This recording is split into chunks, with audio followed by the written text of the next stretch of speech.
Dear students, guests, and colleagues. First of all, I would like to thank each one of you for joining on third edition of Transylvania Lectures. And I would also like to thank every single person who made this seminar possible. Our main idea and goal is to provide a platform on a monthly basis where we can discuss the different topics and issues that preoccupy the thoughts of the intellectuals of our days. In order to achieve this goal, we invite foreign speakers to share their ideas with us. I'm extremely delighted to present our guest, Mr. Charles Crawford, former UK ambassador to Sarajevo, Belgrade, and Warsaw. Now he gives master classes to the United Nations and governments on the principles and techniques of diplomatic negotiation, speech writing, and public speaking.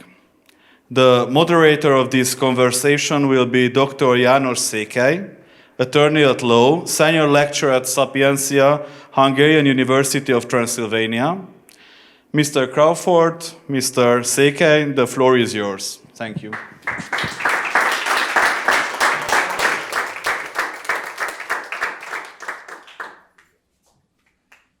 Thank you for the floor. Dear participants, today evening's lecture will begin with a short keynote speech by Mr. Crawford.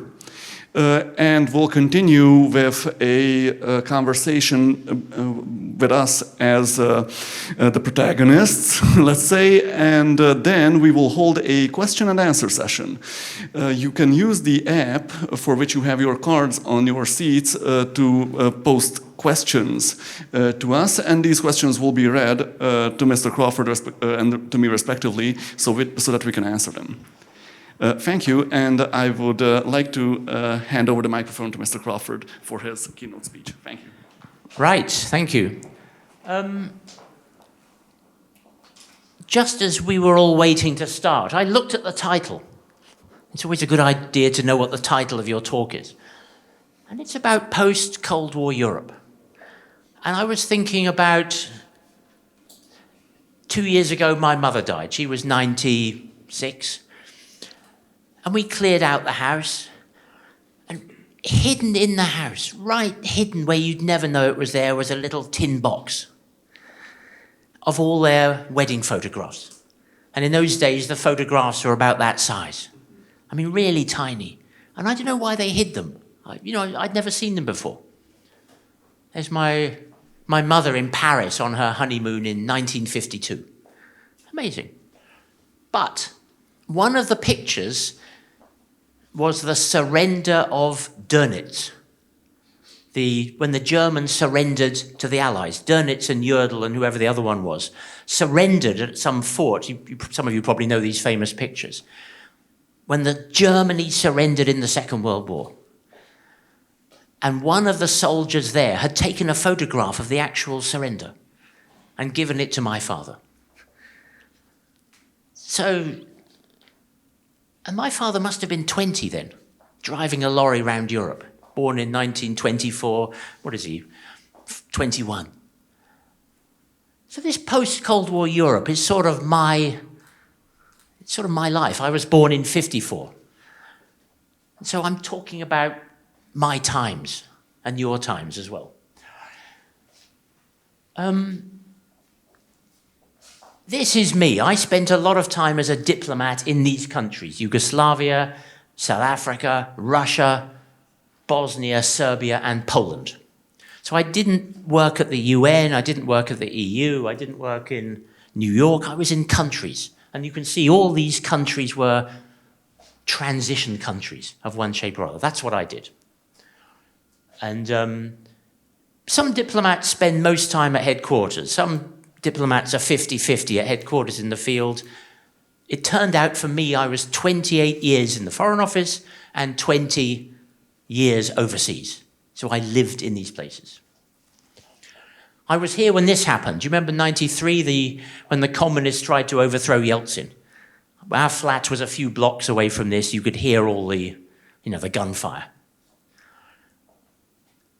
next year, President Yeltsin came to, the Queen came to Moscow and met President Yeltsin in the Kremlin. This was the banquet in the Kremlin. I was sitting about 3 meters away from the Queen when they took this picture, which was nice. And then I went to Sarajevo after the war. While this was going on, they had the war in Bosnia. Yugoslavia broke up. So this is the road in from the airport to Sarajevo. This is what it looked like when I landed in 95. Just a total terrible mess. And people were living in those flats because they had nowhere to go. That was their homes. And I negotiated quite a lot with this gentleman. Some of you know who this is, Momcilo Krajišnik. He was one of the leaders of the Bosnian Serbs, and he's now in prison in The Hague on war crimes charges. So I did all this. And I ended up in Poland when the Kaczynskis were in power. This is on the right is Jarosław Kaczynski, on the left is Lech Kaczynski, and Lech Kaczynski was the one who was killed in the Smolensk air disaster and on that plane there were 60 people killed, and I think I knew 32. It's a terrible thing. So one of the things I've only got a few minutes, and we've only got a few minutes, all of us, to think about these things. One of the things I think it's interesting to consider is, in any negotiation, whether it's with your family or with your boss or international negotiation, is who is strong and who is weak? How would you know if you're strong? How would you know if you're weak? Do the other side think you're strong? Do the other side think you're weak?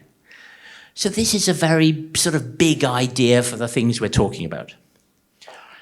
One of the ideas is strong today or strong tomorrow. Looking at these things over time. And I like to show this picture because it makes everyone nervous, including me.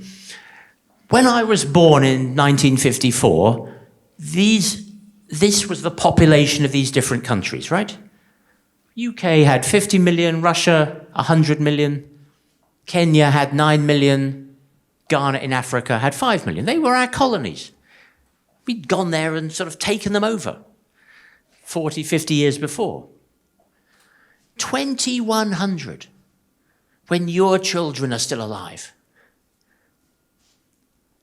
The UK will maybe have 75 to 80 million. Russia will maybe have gone up a bit to 115 million. Kenya will have 150 million. And Ghana will have 60 million. Kenya will be bigger than Russia in terms of population. And we know this because of the number of babies running around in Kenya and the number of babies in Russia. These are just facts. These are the UN figures. They might be more or less accurate, but the order of magnitude is clear. And so if you look at this graph here, these are the 3 biggest countries in the world by population in 2100. You see the graph at the bottom? The second line, which goes up and comes down, is China. The top one is India.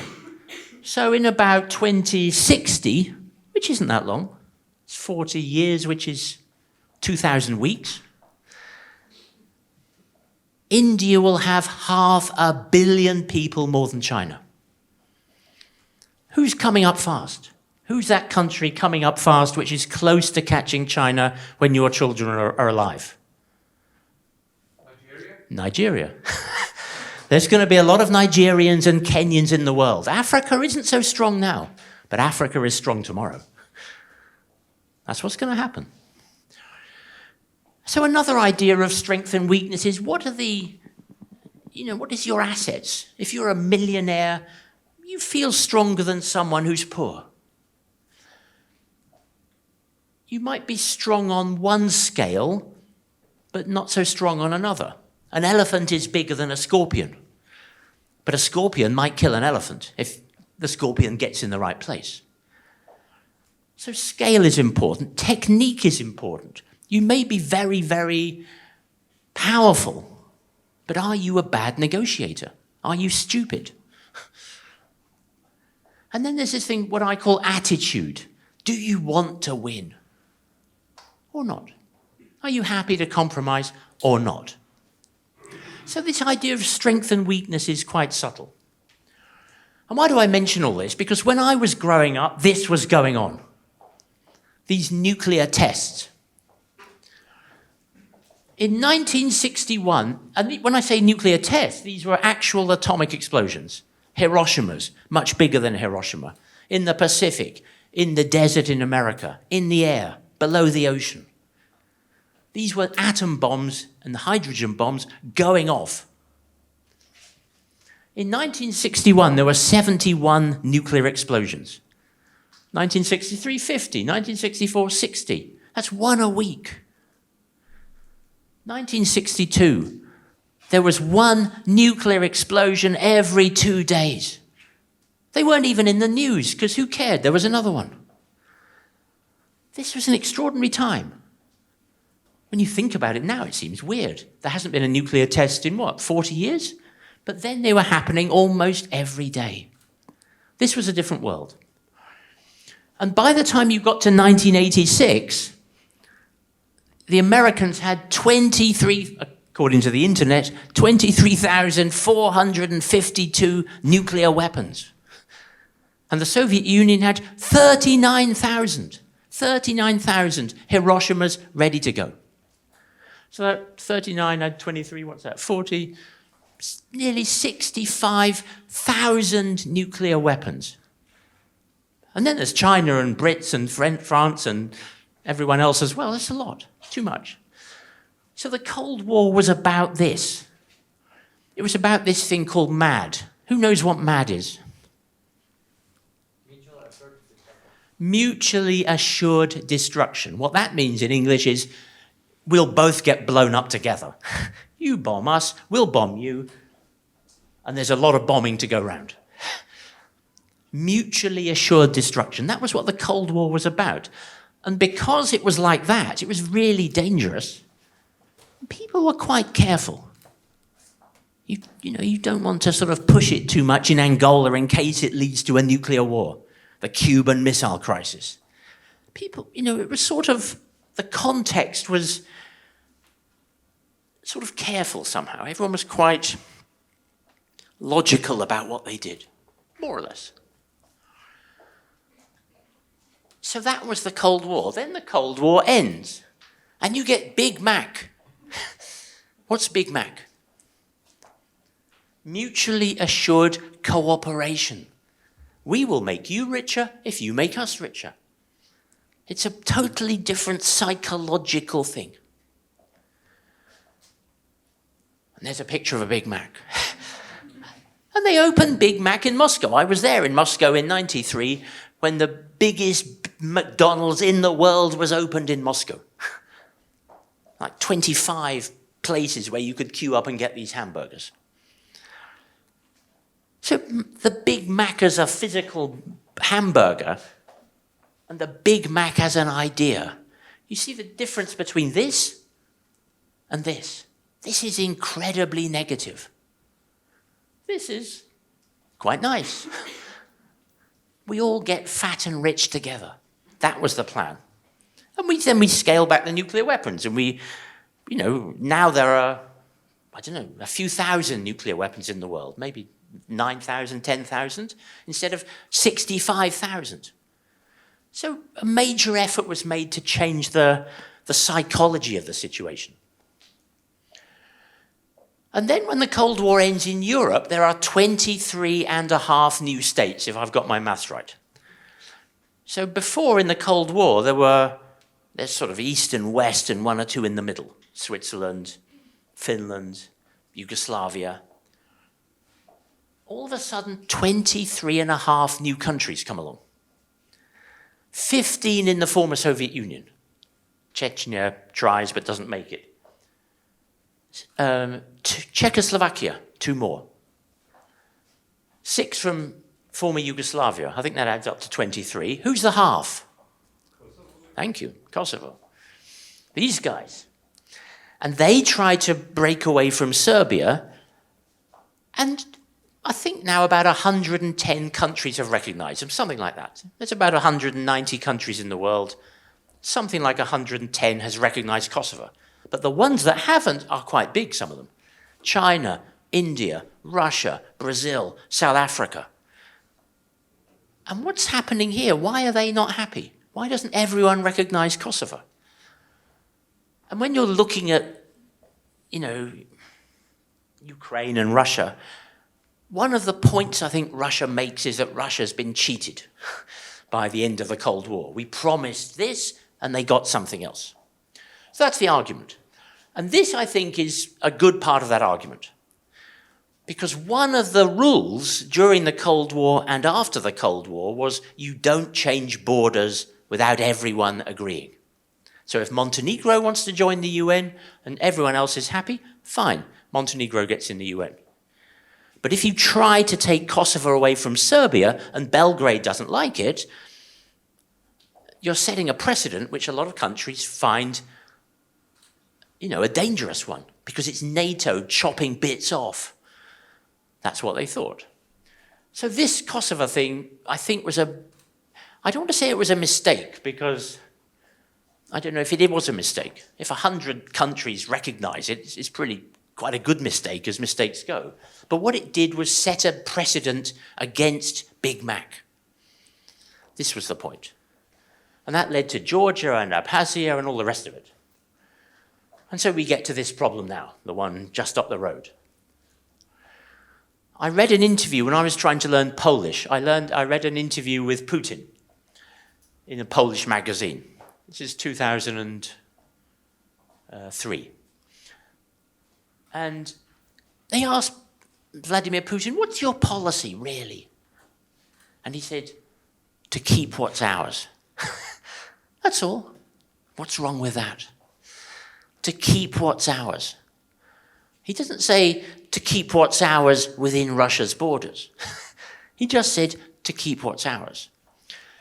And so now what we're dealing with is the idea of what is ours. Is Transnistria ours? Is Estonia ours? Is Finland ours? Is anywhere the Russian Empire has ever been ours? Is anywhere where there are Russian speakers ours? And is Ukraine ours? These Ukrainians, what are they? They're really Russians, they're ours. So we can take them whenever we want. So this principle is not a Big Mac principle. It's basically saying, I'll have what I want, and I'll choose when I take it. So Ukraine has, it's a sad story, really. At the end of the Cold War, Ukraine's GDP was about the same as Poland's, 80 billion. This is pathetic. It's small change off a major international corporation like Apple. They wouldn't even notice if they lost 80 billion. The whole country worth 80 billion. But of course, if you think about it, Ukraine's population is bigger than Poland's. So in fact, Ukraine was even poorer than Poland at the end of the Cold War. Poland, since then, 30 years, Ukraine has gone up to 164 billion. So it's doubled. This figure's from 2021. Poland has gone to 642 billion. So Poland is 8 times richer. Poland is now one of the top 20 rich countries in the world. Amazing success story. But Ukraine sort of hasn't kept up. So Ukraine is sort of, it's weak. Imagine if Ukraine had kept up with Poland, that would buy a lot of weapons. It would buy a lot of roads, buy a lot of hospitals. But they haven't. So they've been sitting there getting weaker, relatively weaker. And then you get this thought, which I think is how I look at Soviet negotiating. It's the idea that we are tougher than you can imagine. I was in Moscow in '95, and I wrote a speech for our Prime Minister when he came for the ceremony for the end of the Second World War.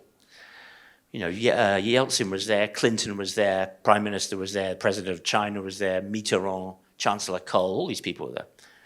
And I wrote our speech for the Prime Minister. And I looked at the numbers. In the Second World War, we Brits lost 500,000 people. That's much less than the First World War, because most of the Second World War, we were stuck on our little island. The Russians lost something like that in the last 3 days of the war attacking Berlin.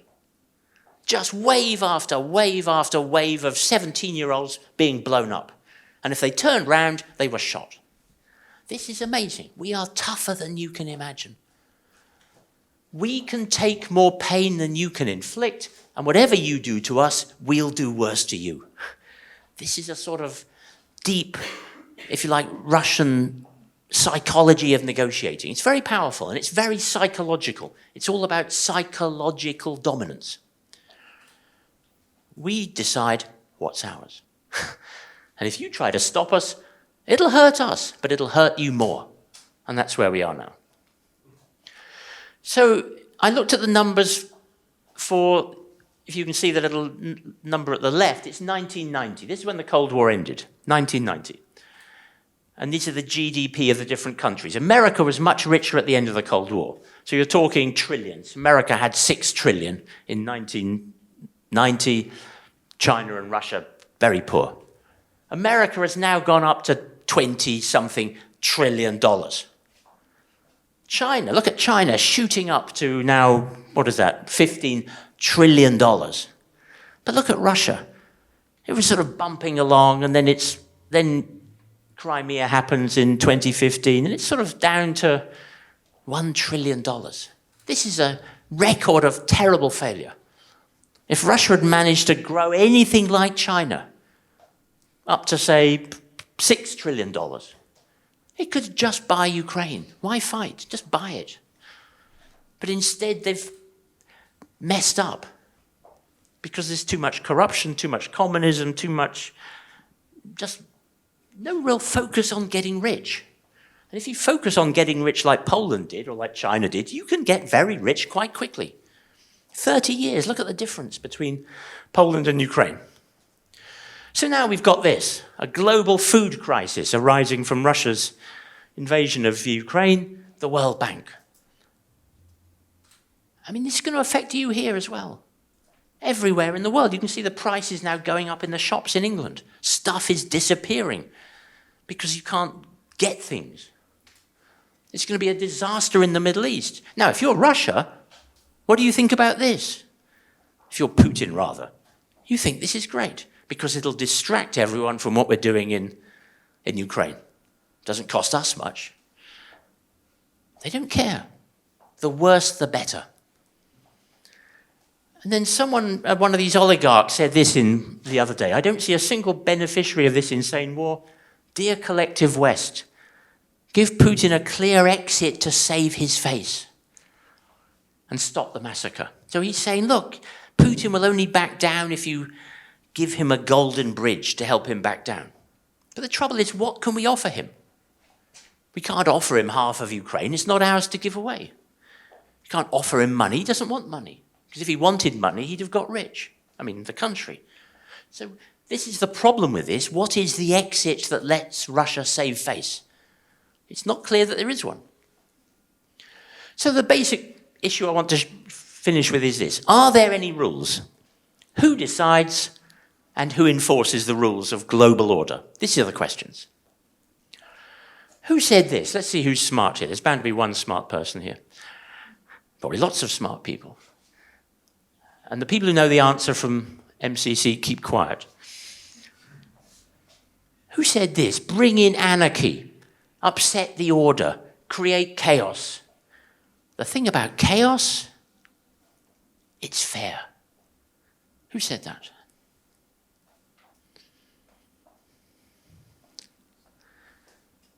You're all laughing here. Who said this? You must know this. It's one of the great sentences of political philosophy of the 21st century, or even the 20th century. Who said this? Guys, who said this? The Joker.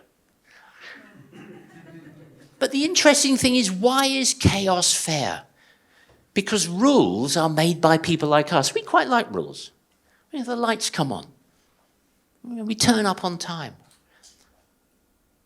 But rules stop the strong smashing the weak.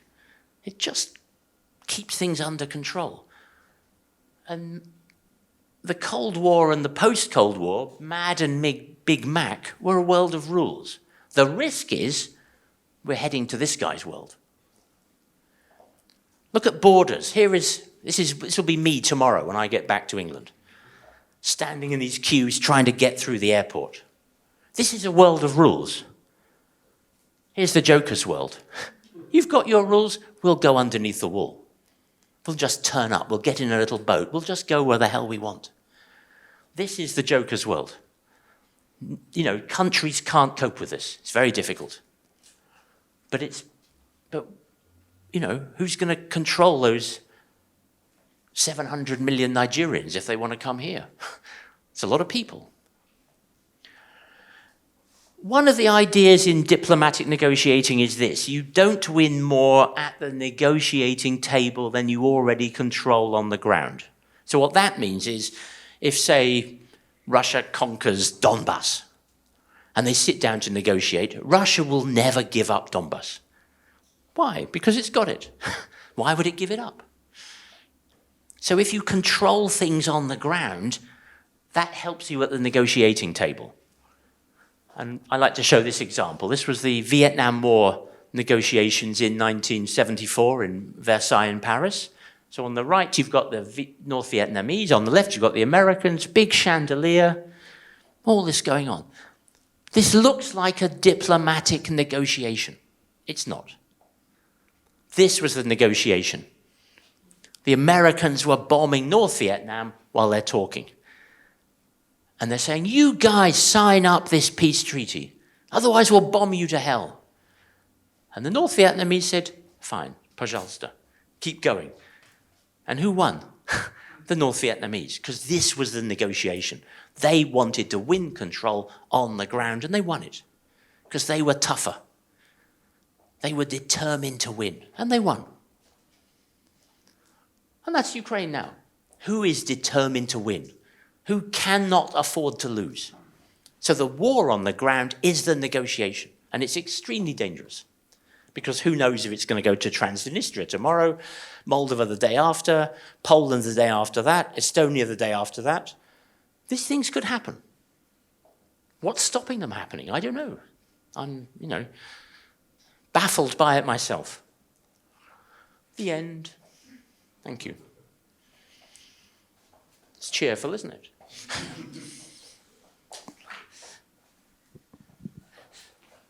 Mr. Crawford, thank you for a very interesting, perhaps a bit unsettling presentation.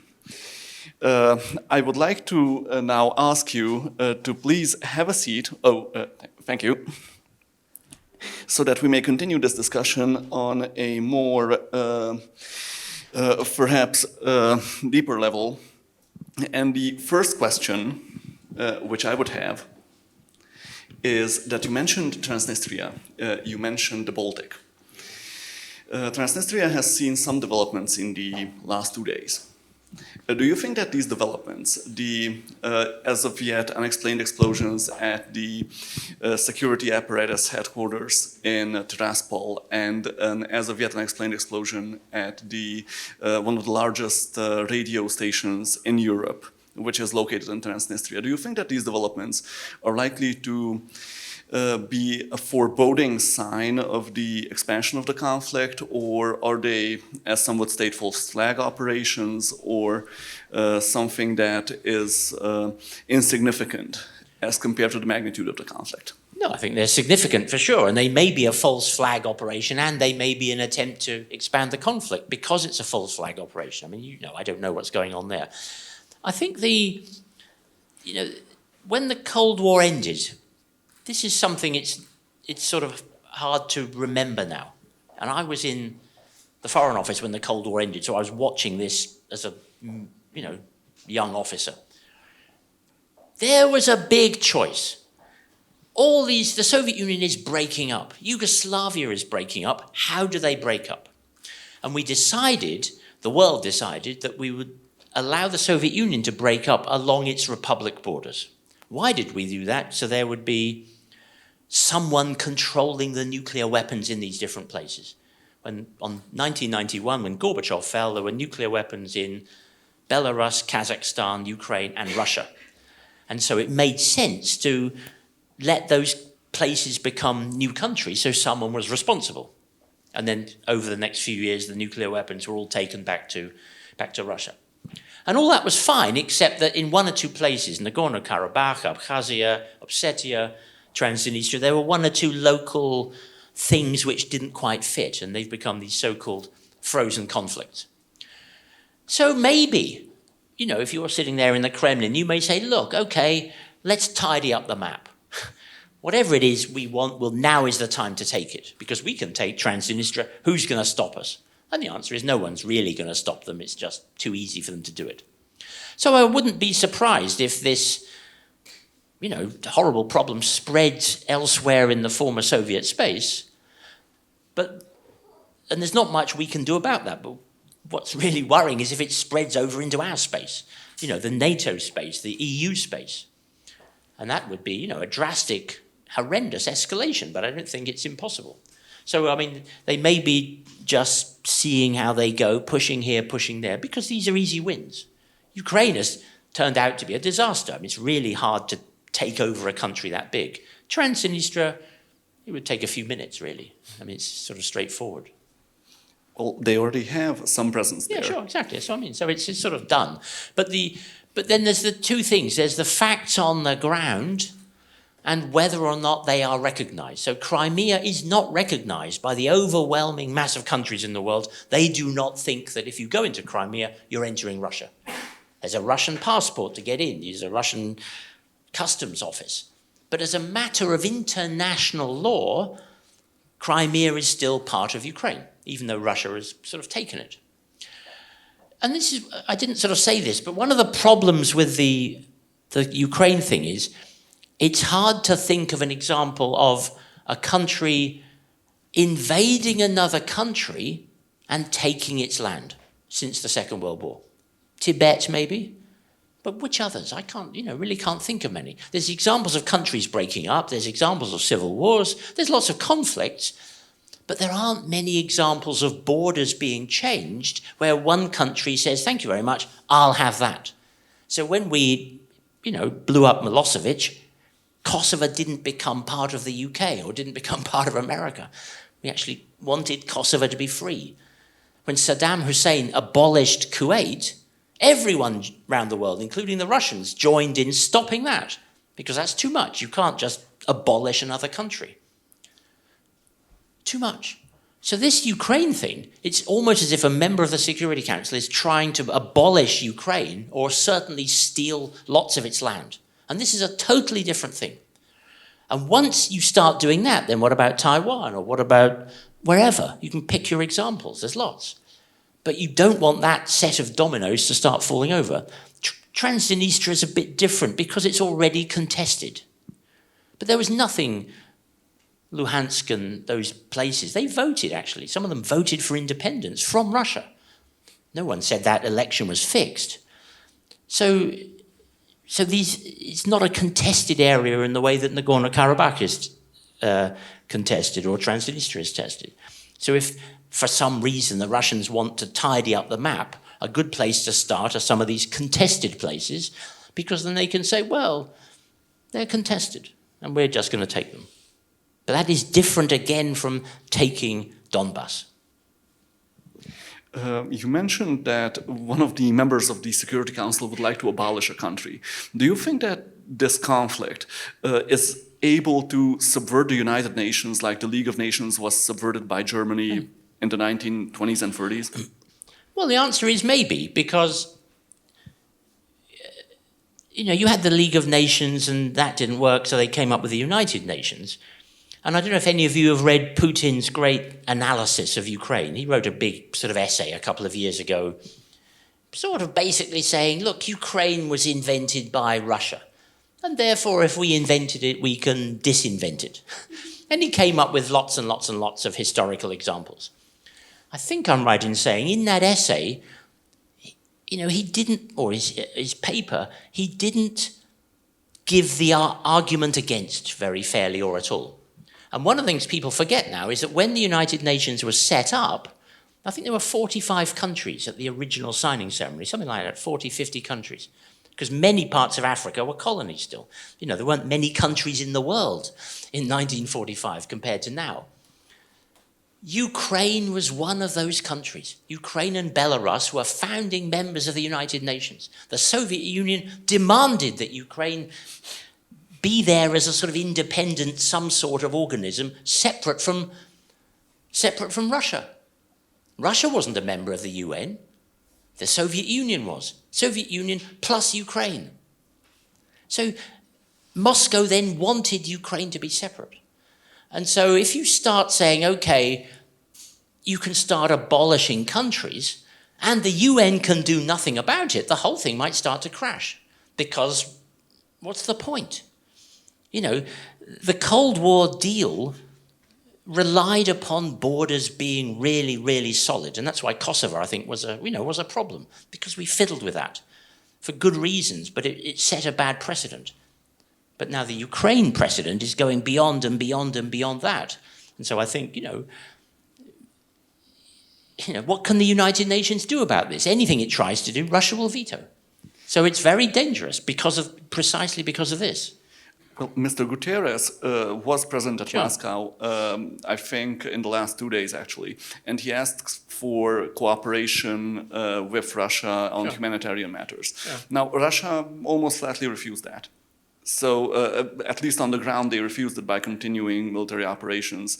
So, do you think that there's this certainty somehow that the United Nations, which Russia sometimes relied on in the past for at least trying to hinder other Western objectives, that the United Nations has become somehow insignificant to Russia, so they can do without the UN?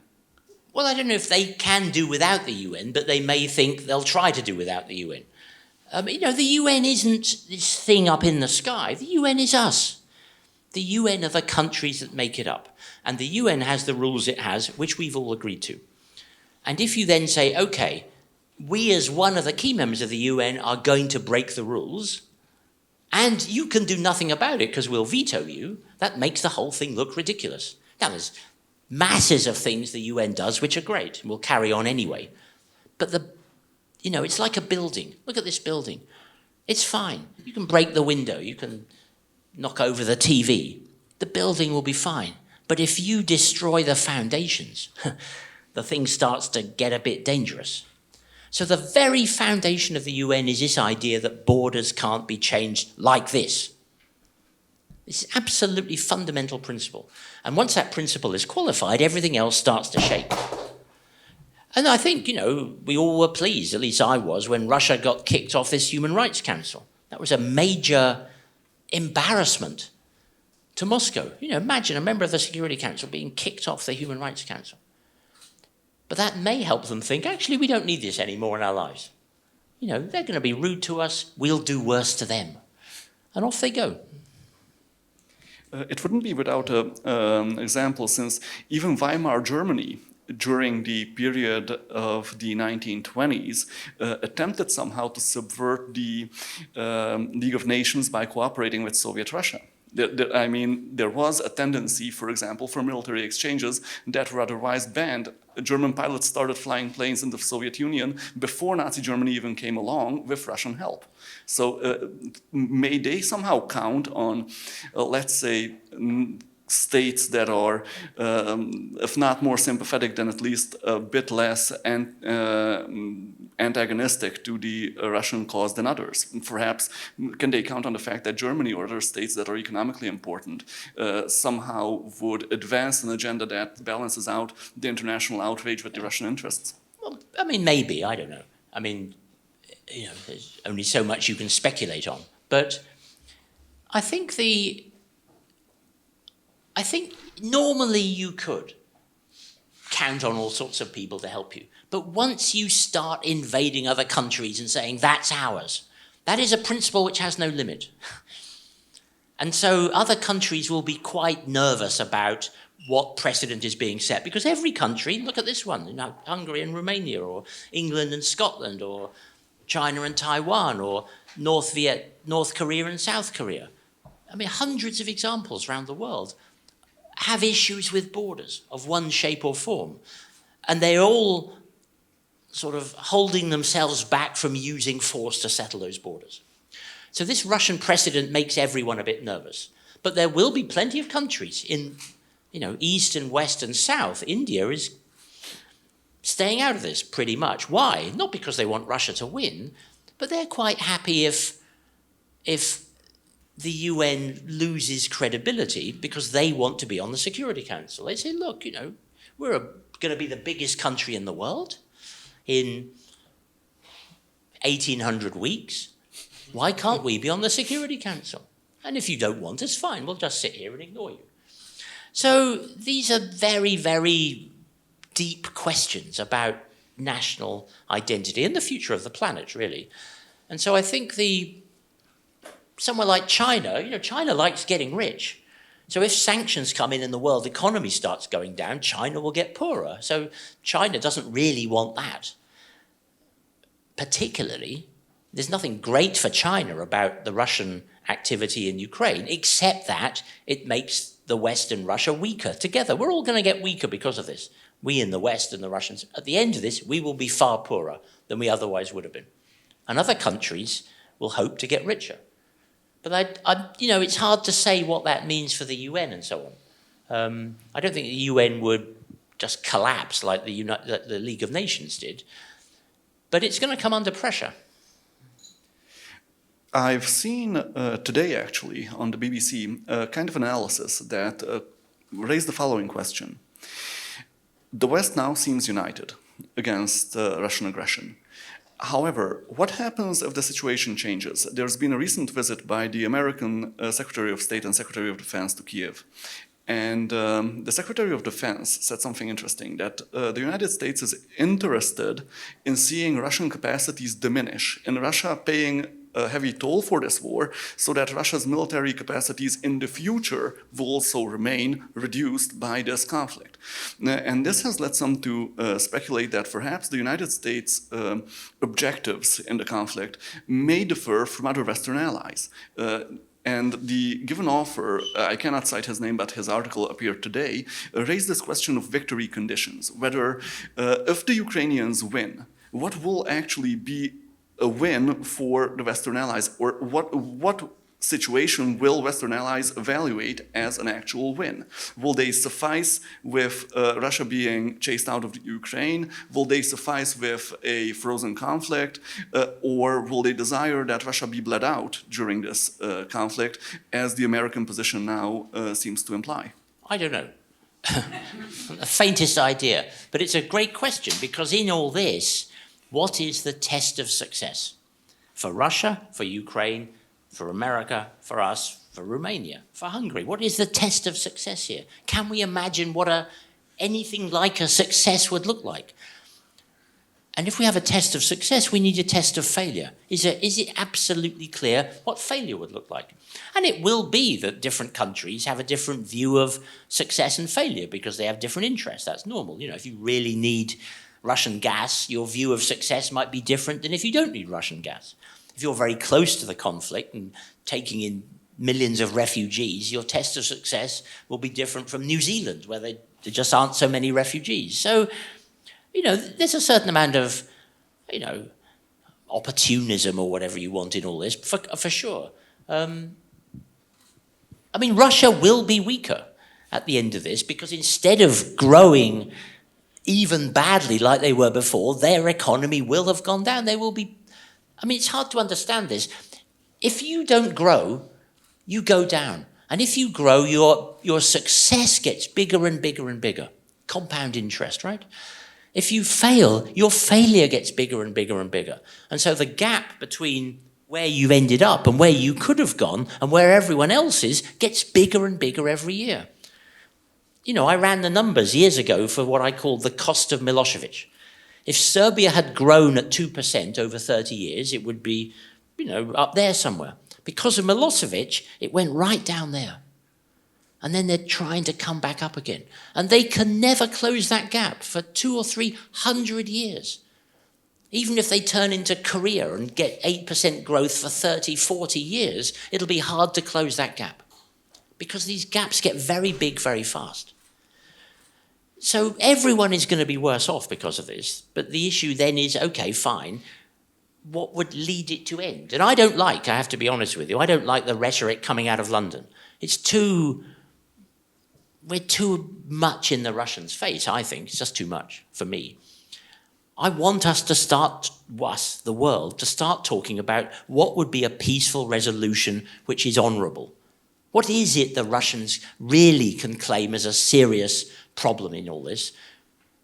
And what is it the Ukrainians can claim is a serious, honourable response to that? And we get back to some sort of European way of dealing with these things. But the risk is that once it starts, everyone gets so angry, you can't get from where we are now to there. But I would like a lot more focus on what a successful peace might look like, and that might include getting rid of NATO and having some sort of new formation in Europe, not tomorrow, but over the next 30 years, changing the EU to bring Russia into the EU, to have a looser arrangement. I mean, one of the things we did when the Cold War ended was we kept the EU going and we kept NATO going. We didn't really have a way of engaging with Russia on this. And to be fair, Russia didn't want to be in the EU because Russia didn't want the same voting rights as Luxembourg. And Russia didn't really want to be in NATO because it would always be smaller than America. So it was difficult. But maybe we should be looking at all this again because what we've got now is hopeless and dangerous. During your career... Some of these questions at some point. Yes, I think I will limit myself to one single more question. Okay. During your career, you've seen a fair amount of conflict in the former Yugoslavia. And you had the experience of seeing, perhaps face-to-face, people who turned out to be war criminals. Do you think that Putin's crimes are going to be judged and that he is going to stand judgment for these crimes of aggression and genocide once this conflict somehow winds down? Not really, because, I mean, some of you have heard of the Katyn massacres. This is a big thing if you're in Poland. Katyn was where, the Soviet Union and Nazi Germany invaded Poland. Something like 28,000 Polish officers, fire station managers, teachers, academics, they were the elite of Poland, were captured, taken off into the forests and basically murdered one by one by the Soviet Union. And all this is clear. I mean, it's all documented, there's no doubt about it. One of the greatest war crimes, because you've got all the documents. You've got the document signed by Stalin and Kalinin authorizing these murders. You can see it on Wikipedia. It's just there. I saw it in Moscow, the original document. Even that, the Russians will not accept was a war crime because it's just too awful. Now, imagine if Russia somehow, the Putin regime collapses and you get a completely new regime of people who want to make a new start, maybe. But I just think it's too awful for a big country to accept that. It was difficult for Serbia, good knows. Difficult for Bosnia to have these, senior military commanders put on trial, to hand them over. It's psychologically very hard because it's just so awful. You can't accept that responsibility somehow.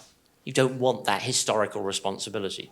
For Russia to do it, I think, given what they've done with Katyn, which is clear and 60, 70 years ago now, would they hand over Putin? I guess not, because why would you? That's a rather disturbing prospect, but indeed, it can't be ruled out. There have been other war crimes that didn't result in prosecution, even in Africa, for example. Most of them don't, because you've got to have a prosecutor. You've got to have, the Hague Tribunal. It's incredibly expensive to have these lawyers sitting there getting paid €300 an hour for 20 years. It's hundreds of millions of euros to set up these trials and try to do them properly. And even then, some of the judgments are strange and not fair in a way. So, the war crimes are obvious in what's happening in Ukraine. Will an international tribunal be set up, which Russia will cooperate with? I don't think so. Thank you, sir, for your answers. I've been looking at the app for questions from the audience, and I would like to ask these questions. The first one would be, in your time as a diplomat, have you had a chance to talk to Putin? So what was your impression of him? No, I never did, because I was the counselor at the embassy in Moscow until 96, and Yeltsin, I think, stepped down in 98 or something. So Putin came along 2 or 3 years after I left. I mean, I've met diplomats who have met him, and of course, in those early days, he was seen as a tough but sort of positive guy. He brought in this flat tax for Russia, which was a major reform. You know, there were a lot of cooperation with Russia went on, but then, you know, by about 2005, it's shifting. So the answer is no.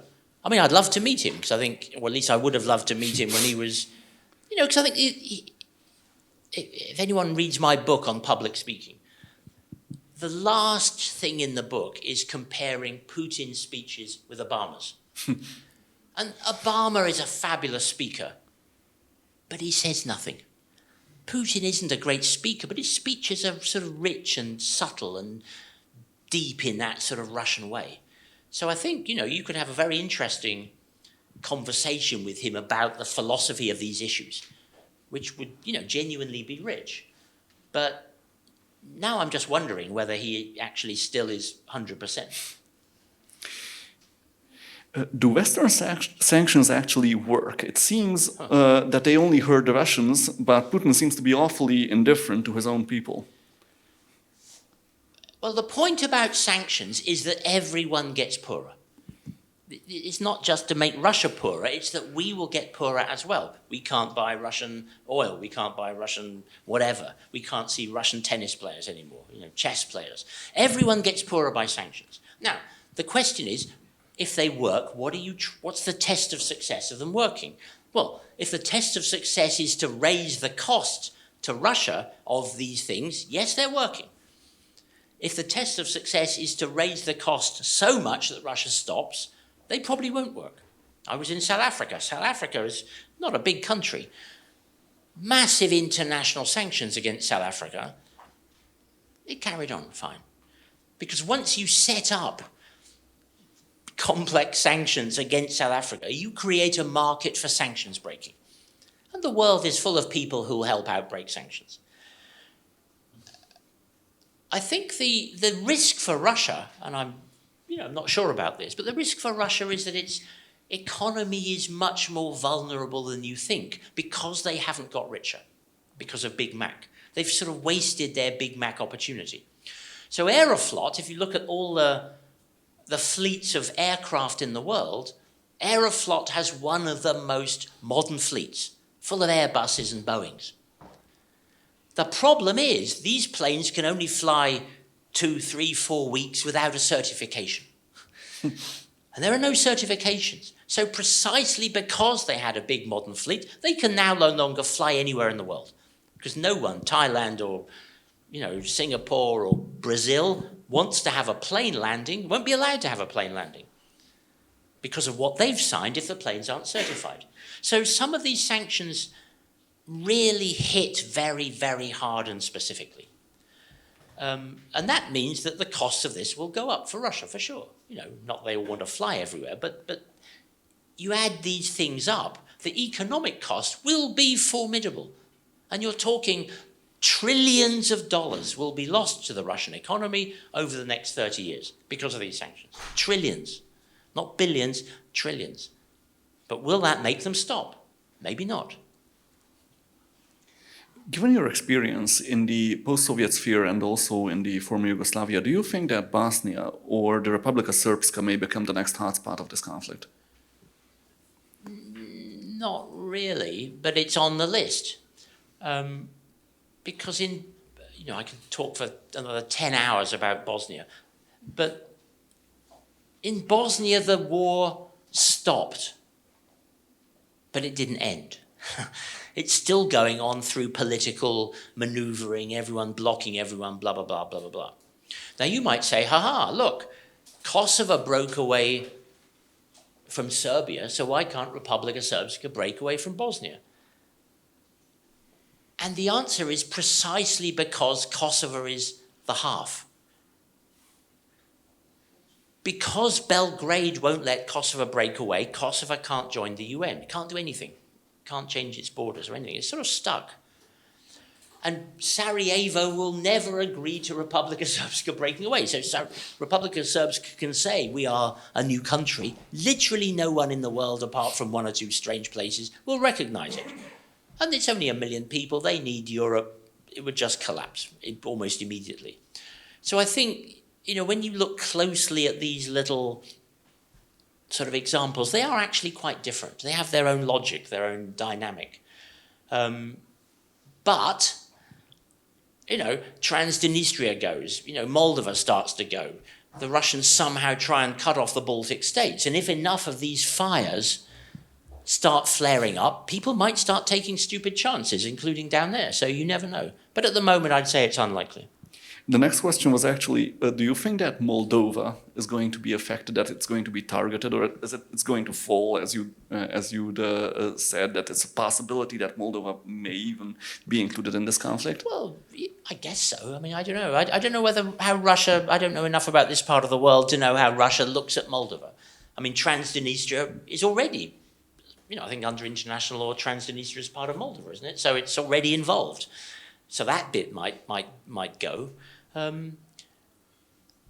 My sort of feeling is that the bits Putin really thinks are ours are the bits where there are Russian speakers. So northern Kazakhstan, that one can go for sure. If he wants it, because it's just so easy to take it. Ukraine is complex because of the identity issues of language and so on. And of course, they're fighting back very hard. I don't think there are many Russian speakers in Moldova to the point where this would be a priority. Georgia is sort of seen as somehow theirs because of, Stalin. So there's different ideas of what's theirs. I would have thought on that list, Moldova is probably not that high, but I don't know, you tell me. Do you think that the Russian attitude to life, to suffering, their cultural identity, makes this conflict more complicated? Does it affect the negotiations with Russia? Absolutely. Because of this, what I call this Soviet negotiating idea. We can take more pain than you can inflict. This is a very, it's very specific. And it goes back to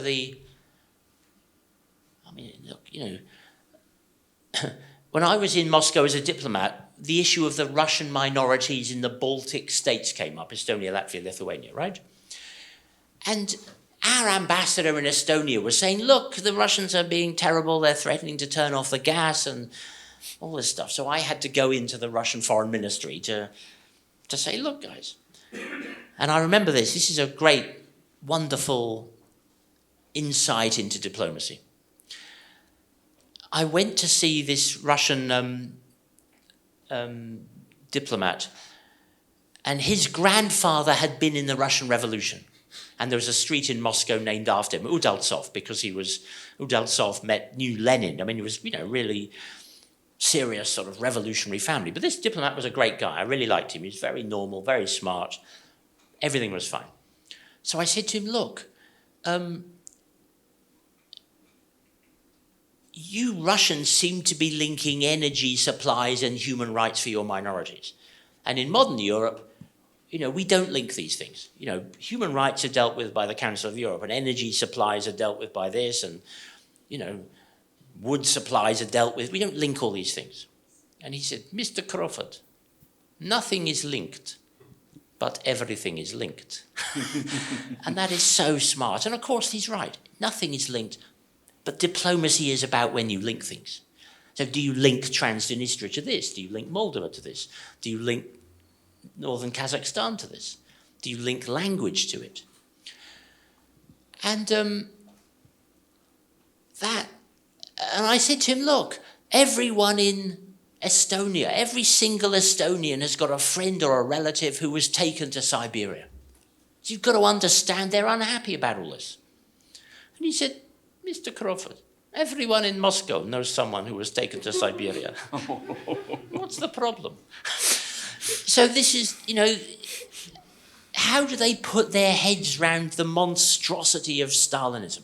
It's so difficult. What are they doing now when they go into these villages? They're putting up pictures of Lenin. Statues of Lenin are being re-established in bits of Ukraine. This is insane. Lenin burnt down, 40,000 Russian churches.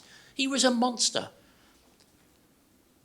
But all the Russian monsters from the Soviet period are buried in Red Square. Lenin is still there.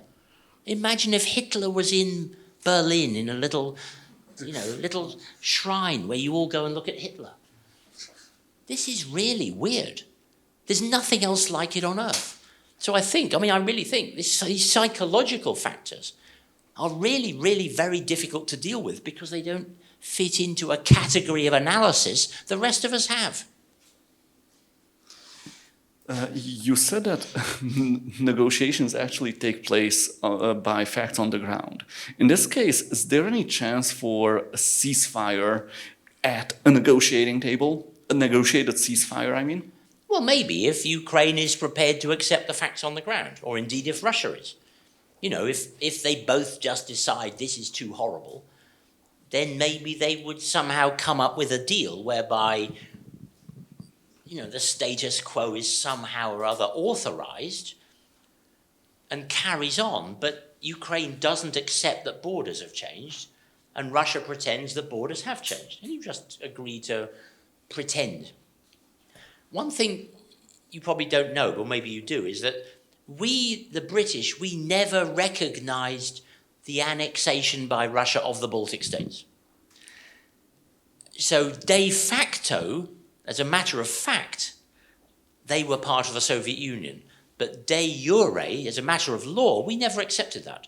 And what that meant was, at the end of the Cold War, and I was dealing with this personally, at the end of the Cold War, Estonia, Latvia, Lithuania popped up again, and they came to us and said, where is our gold that was in the Bank of England?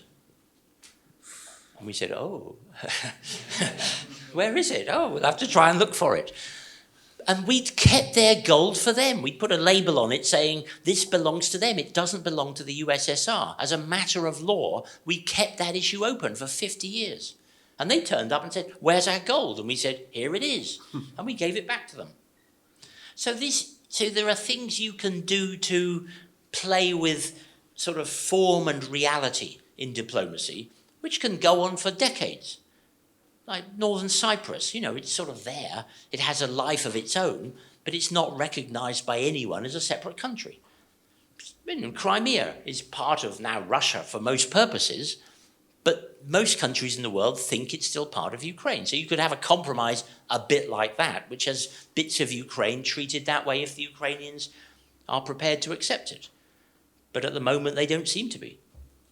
Do you think that from the given country's perspective, is Romania's or Hungary's foreign policy towards the Ukrainian-Russian conflict more successful, or presumably more successful in the long run? Well, I don't know. I wouldn't like to say, because I'm not really an expert on, you'll think I'm ducking the question, and you're right.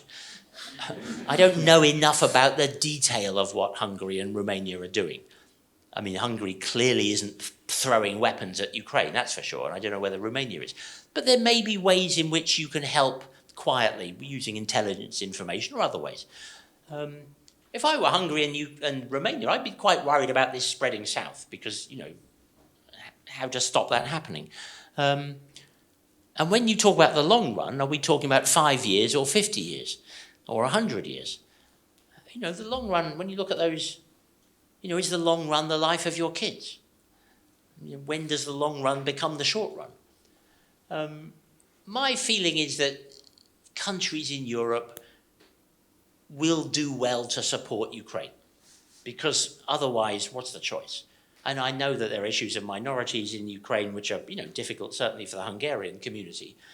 But the Poles have got that problem too, and the Poles are piling in there to help Ukraine. When this ends, these minority issues can be sorted out in a principled way. But at the moment, the priority is to stop Russia conquering that country. You mentioned growth as the one of the factors of which account must be taken during international negotiations. Now, do you think that is it perhaps time to take a new perspective on the notion of growth, not only related to GDP, because it's possible that Russia and its ilk may consider that they can change the perspective of the world on success and maybe create another form of measurement of success other than economic growth. Well, they may, but I think most of us quite like the idea that one way or the other, we get a bit richer. it's not much fun getting poorer. It's not much fun having worse clothes or worse food or the roof leaks. I mean, growth is simply a metaphor for,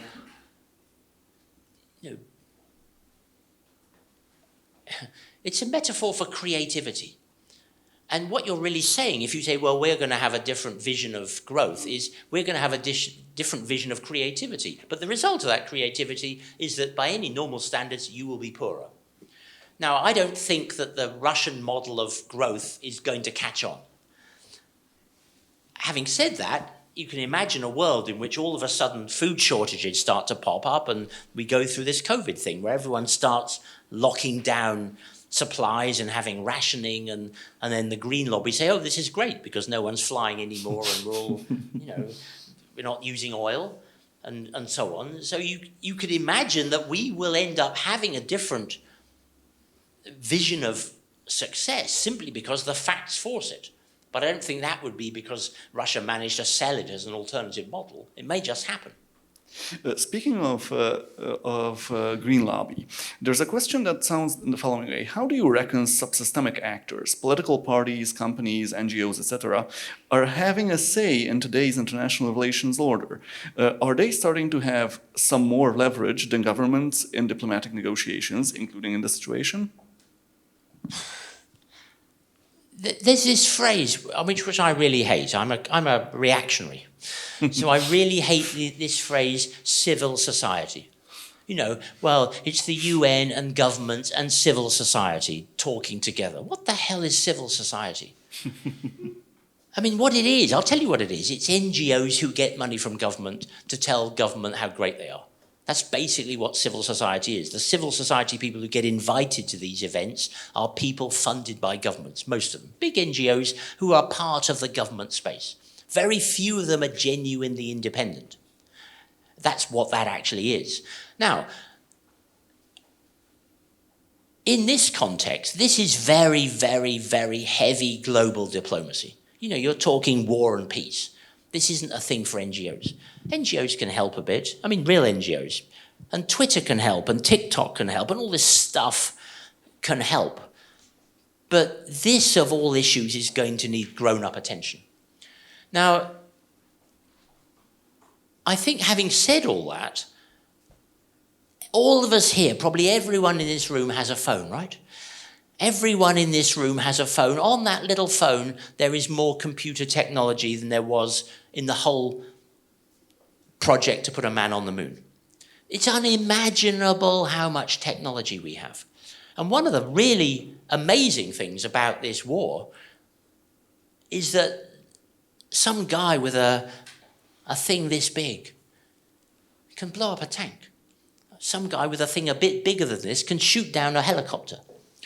So what we're seeing is that the technology of war is changing very fast because of digitalization. And that means it's becoming, if you like, more democratic.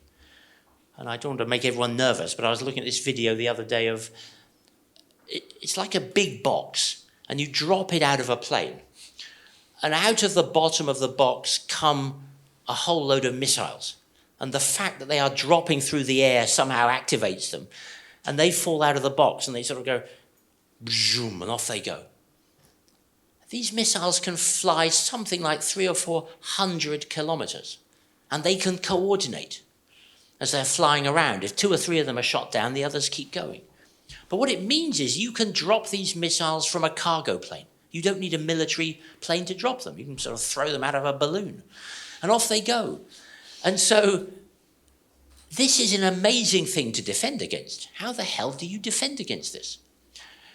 And the point is, it's very expensive stuff to get these things to work. So they come through this window, but not that window, 500 miles away. It's very difficult. It's expensive. So very few countries in the world can have this stuff, and the Americans are one of them. So what we're seeing is a real issue, I think, of different generations of warfare being played out just up the road. And one of the forms of warfare is, this. 10,000 migrants walking towards Hungary is one thing. 10,000 migrants with iPhones who can coordinate faster than the police can stop them is a completely different force. So in all this, are NGOs and so on going to become factors? I don't think they'll become factors because they're NGOs, but they'll be part of a wider phenomenon of things getting much harder to control. And you already see this now with Facebook and Twitter and so on. There's a real battle on over how you control these things. Can they be controlled at all? By governments? Or are they somehow a sort of thing out there, like a swarm of flies, which no one can deal with? So that, in that sense, things will get harder to control. But I don't think NGOs, NGOs are too old-fashioned to be part of that in a way. They're just, it's the smallness of all these things which is so, and the speed of them. I went to Windsor Castle a few years back to watch a big parade of, in England there's a ceremony at Windsor Castle which goes back 700 years, and the Queen and Prince Charles and all of them, they're all there. And we walked through to get in there, and there was a metal thing, to check you haven't got a gun. And so you walk in there, and I gave in my gun and all the rest of it. And I thought, but this is stupid. Because if I really want to kill the Queen, I buy a little drone on Amazon, I fly it over the wall, I put a bit of poison on the tip, and it just goes down and kills the Queen. I don't need a machine gun to kill the Queen. I don't need a pistol. I can just send 10 drones the size of this thing flying over the walls. No one will ever see them. How do we deal with distance now in warfare? It's a really, really profound question. Because someone sitting in, Brazil can attack a Russian tank in Luhansk. On this note, another question that somehow touches upon the idea of chaos is that the other day Lavrov declared that because of this, what he considers a proxy war, the world is closer to the Third World War than ever in the past. What do you think and what do you make of this statement by him? I think he's right. Why not? What is World War III? And I've written about this on my website if you're interested. I've written articles about this. I've been writing about this for 10 years and no one takes any notice. I said, look, the First World War was a battle of empires, just sort of crunching up against each other. British Empire, French Empire, Ottoman Empire, Russian Empire, German Empire. All these empires just sort of started fighting. It was almost sort of personal. It was weird. The Second World War was sort of ideological. It was a battle between sort of totalitarianism and sort of everyone else. And then the two totalitarianisms started fighting themselves. So there was a sort of ideological component to the Second World War, which I think, wasn't there in the First World War. It's a different thing. And technology had advanced, so you could do it differently. Maybe the Third World War will just be because rules collapse and everyone just starts to grab whatever they can grab, and World War is no plan. It's just because there isn't any planning. It's just like a load of fires that break out and no one can put them out. So I think Lavrov's right, and the Russians, some of you know this very well. They have a military doctrine called escalate to de-escalate. Have you heard about this? Escalate to de-escalate. And what that means is they say, we will do something absolutely outrageous to get everyone just to calm down. So just say, this afternoon or this evening or tomorrow or next week, Russia drops a tactical nuclear weapon in a field near the Ukraine-Polish border. Be the first nuclear weapon exploded in war since Hiroshima or Nagasaki. That would freak out everyone, including us. What the hell do you do in response to that? Now, maybe everyone would say, okay, Russia, let's talk. And then they'd escalate to de-escalate. This is a thing they have in their military doctrine.